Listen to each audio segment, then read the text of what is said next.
Yes guys, I'm back with another reaction video. But today, before we get into this video guys, make sure to subscribe to my other channel, my gaming channel, Chikagames. Road to 1K on that channel. Also follow my social medias, my IG, TikTok, and add me up on Snapchat. Send me some requests through there. You can also send me some requests through my IG too. Or comment your request down below, which one you prefer. I don't care. But yeah guys, just make sure to show me some love on all the other platforms. But yeah guys, let's get right into the video. Let's go. Alright guys, we are reacting to a highly requested video from Trap Geek. The Bronx burning, RICO's for the drillers. Alright, I don't know what this is about, but we're gonna find out. Okay, 18 minutes, so grab your popcorn guys, let's go. No idea what drill rapping was, but I called my son. He sent me some videos, and it is alarming. At one time, the Bronx was a thriving community. That's started to change. Did he say thriving? Where was the Bronx ever? I'm not from the Bronx, obviously. I'm not from New York, but I never knew the Bronx to be a thriving community. That's crazy to me. Like, I always knew the Bronx to be just ghetto and hood from what I've heard and from what I'm seeing too. But yeah, that's news to me. A thriving community. That started to change. We got niggas out, but we got more on this out. We got this bitch with myself. You did somebody who died. His name was Rara. Yeah. Before he died, 2 days before he died, he said, I'm gonna kill your ass. Look how that worked. These individuals want to get credit for the harm that they're doing. The gangs are accused of operating out of public housing and often stalk their enemies in broad daylight. What happened to We are allowing music, displaying of guns, violence. We're allowing it to stay on these sites. Alright, what is up everybody? We're gonna talk about New York drill. Probably one of the wildest scenes in rap, period. 7 years ago, there was a huge explosion with Brooklyn drill. And the feds started doing gang sweeps, taking everybody down one by one. It got so crazy, you got shootings happening in Times Square involving established rappers. This week's gunfire in Times Square, police have made an arrest. 20-year-old Kamina Elijah of Brooklyn. Since 2017, the NYPD has used facial recognition technology, or FRT, in 22,000 cases. Because there's so many cameras in New York, the internet gets their hands on the footage of their favorite rappers involved in shootouts and moving traffic, stabbings, beatings near delis. I mean, some of the songs that were going viral. Every other line was someone smoking on someone's dead ops. Crews will boast about those same crimes and put them in music videos like they were Easter eggs. You had the city's mayor, Eric Adams, coming out in a press conference wanting to ban drill music, even expanding and investing into different departments that tracks everybody's pages online. Much of that work is done here at the NYPD's Real-Time Crime Center. They're bragging about what they're doing. Social media has proven to be an invaluable tool. A few years ago, the Bronx took over. Maybe one of the sickest boroughs in the city. The society in the Bronx is horrible. Rappers from the Bronx to stop using the music to encourage shootings. I remember in the 90s, kids were throwing fridges off the roofs of the River Park Tower projects in the Bronx. And now the kids from RPT are getting indicted by the dozens on federal racketeering and gang conspiracy charges. Please don't care about me my whole life. I've only been like 3 months, like, niggas really forgot about me already, like. With the government trying to pin them for everything from birth. You know what's crazy about this whole, like, majority of the rappers that I've seen, well, the new ones that are coming up from the Bronx, they are so young. Like, that guy sounded 12 years old. Why are they so young? Because I feel like when it came to like Chicago drill, yeah, a lot of them, maybe they were like minimum 16. Like Chief Keef, he was at 16 when he first started. Some of these guys are like 10 years old though. Like, what's going on? Like, that's the only thing I don't agree with. Like, that's just weird to me. Like, why are you not so young? Like, I think that the most popular guy right now, one of the most popular guys right now in the Bronx drill scene, I think his name's called Didi Ozama. I think he's only like 15, 16 years old now, but when he first started he was like, what, 12, 13. It's wild to me. It's wild. Animal cruelty, talking about one of the most infamous drill voices in the scene, D-Thang, who was talking shit to a pigeon on an Instagram live stream with his boys, then shooting it dead for 100 viewers. What? Your little man's right here. Dog, wait. You gonna pick him up? I can't look. See, everything in New York was getting done for clout, followers, and numbers. With shooting spiking What did the pigeon do? all the way to 500 last year. It's all young kids, aged 13 and 15, maneuvering the back alleys and the looping hills in the Bronx, using scooters to carry out hits in broad day. This gang conducted wolf pack-like searches throughout the investigation. Now, we're getting into all this, but first, check out my song of the day. This is my guy Millie's. Let's go. Run me my money. Run me my money, please. Discover Exotica. Alright, we're going to the Bronx to understand this story. Get ready to see wild shit. I mean, you got gangs dressing as Squid Games for Halloween, and it's not to go trick-or-treating. For the last 2 summers, Bronx drill was everywhere. On TikTok, radio stations, you got 3 to 4 sets of different cousins, blood-related, all-established rappers, beefing with each other because of block. Shoot, I'm not recording. I'm not screen recording! What's wrong with me? No! Beefing with each other because of block politics. That's my cousin.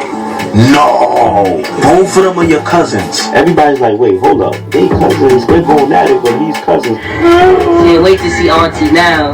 Go. Because y'all all family, technically, could you ever see all of y'all reconciling?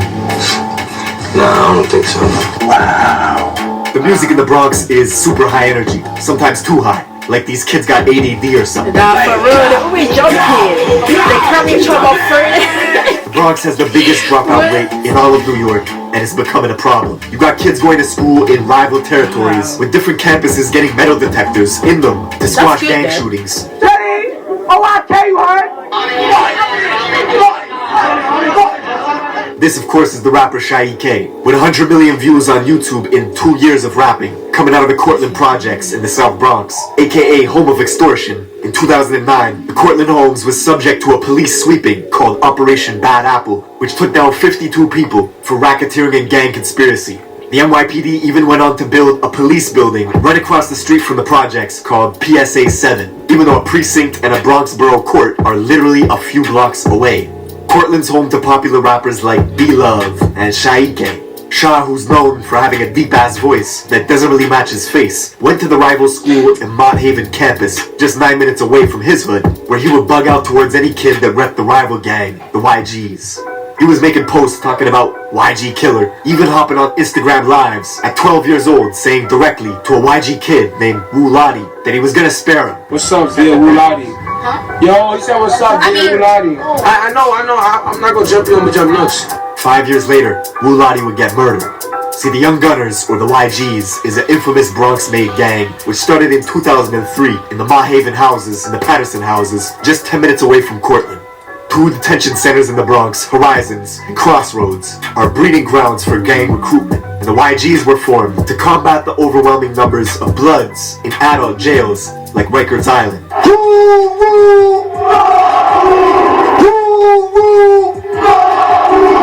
At one point, the YGs had dozens and dozens of different sets, all banging under its umbrella, with all sorts of different hoods spread out throughout the Bronx, forcing other blocks around them to create their own gangs in response to combat the YGs. You can even see this in the classic South Bronx joint, Shot Caller, from French Montana. In the video, French is surrounded by YGs, and here, you can see the leader, Drew Heth, who was killed a few years later at Club Tropicana, beaten on the head with the glass base of a hookah pipe. And when the glass shattered, his ops used a metal rod inside the hookah to continue pounding his head, leaving Drew Heth drenched in blood. He died in a coma a week later. The youngsters who oppose YGs often cite this event to antagonize them.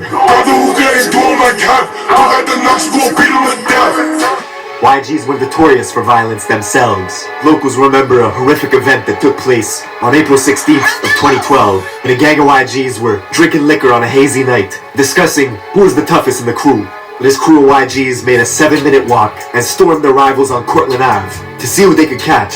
The Cortlandt buildings were empty, except for one kid, a 16-year-old named Noah Bala, aka Moses, was alone walking. Probably weighed about 90 pounds soaking wet. The YGs chased him, kicked him to the ground, and stomped him to death.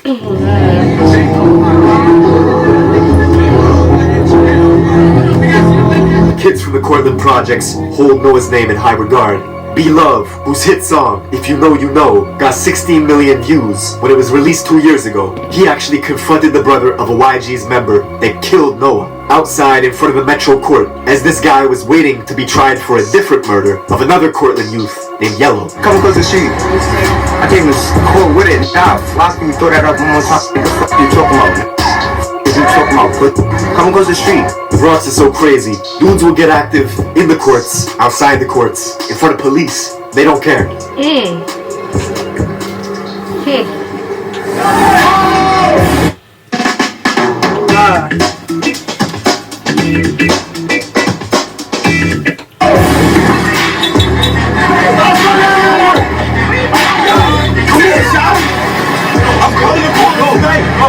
Now, Noah's death is brought up in dozens of drill songs, all to disrespect him in the Cortland projects.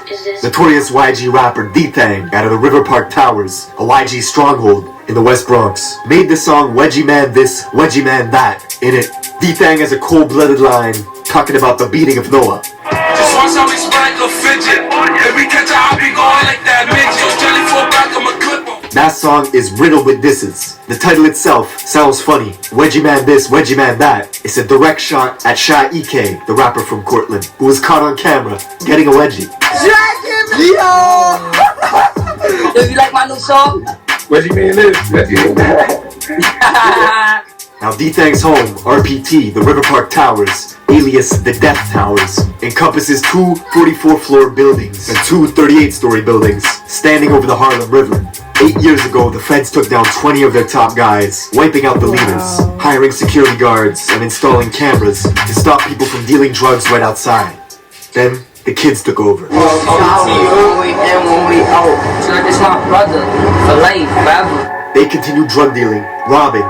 The feds were actually finding illegal weapons in the music videos, then tying them to shootings. You got shot, is that true? Yeah, we know. What about mother we know?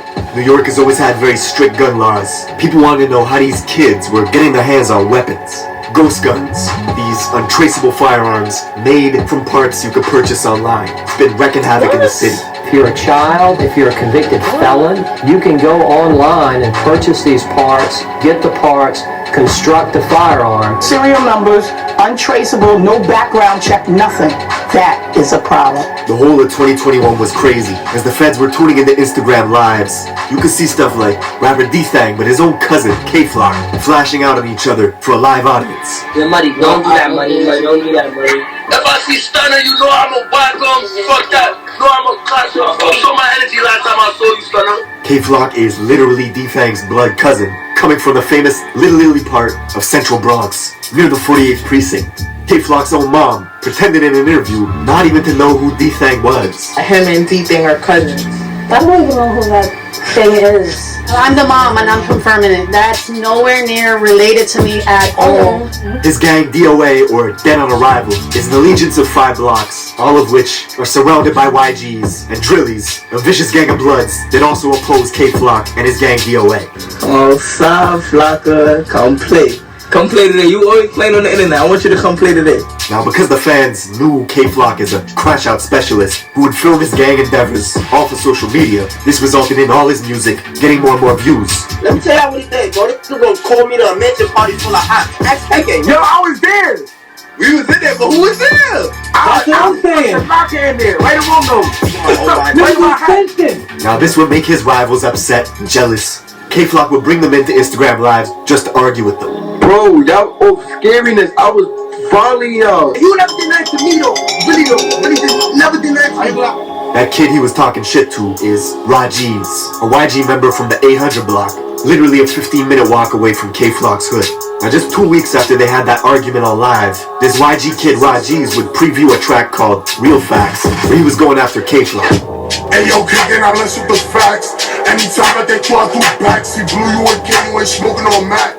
While this was going on, the feds were catching these same YG kids on surveillance cameras, carjacking Toyota Camrys, Mercedes Benzes, even robbing someone at gunpoint. A month later, on July 11th, those same YG goons were hunting in DOA territory, K-Flock's neighborhood. They only had to drive 6 minutes before stumbling upon a 13-year-old kid named J-Rip, who looked up to K-Flock with huge admiration. One kid hopped out of a black Honda Accord that had 3 orange racing stripes on its hood. The kid aimed his pistol, unloading into J-Rip, who stumbled into this cafe, Angels, bled out, and died in front of customers. The same cafe, Angels, where K-Flock and Shaike were hanging out on a live stream a few months ago, right across the street from K-Flock's apartment. Word to the God. Don't slide. Don't try to go live doing some stupid shit. Word of J-Rip's murder got out quickly that day. The kid Rajiz, who was on live with Flock. Oh, gosh. Every single one of these videos that Trapkeep makes, there's always an innocent person dying. Like, it's just crazy. Always an innocent kid too. They're always young as that. Young. Even though the rest of them are quite young. But 13, I think you might be the youngest out of all of them. Nah, that's crazy. That is wild. Murder got out quickly that day. The kid Rajiz, who was on live with Flock a few months prior, was now on social media mocking J-Rip's death. 7 hours later, Jay's friends went off to retaliate. They found Rajiz in a private Uber on the phone. 2 shooters on a scooter pulled up next to him, opened fire through the window, hitting him in the head and torso, killing Ra instantly. And all this happened in Mount Hope, a mile out from J-Rip's murder scene earlier that day. Ra's family learned about his death from a friend who was on the phone with him at the moment he was killed. Revenge does not heal losing loved ones, but Flock's fame was exponentially growing. He got an offer for his very first show, upstate in Poughkeepsie, 2 hours out of New York City, where locals targeted him right away. 5 people were found shot, 1 stabbed, right outside the club Revel 32, as security at the venue scrambled, turning his tour bus into a makeshift ambulance, transporting victims to the hospital. The tour bus got shot up as well, because the people that were doing the shooting thought the K-Flock was inside it. Most of these victims were occupants of a private bus that had been identified as being in multiple locations here in the city of Poughkeepsie. But he managed to escape unharmed. The next day, K-Flock would pop out of Rolling Loud, New York for a surprise performance. And the surprise performance, the next... I'm surprised Rolling Loud... I'm surprised Rolling Loud hosted him, because he's dangerous. He's dangerous, like...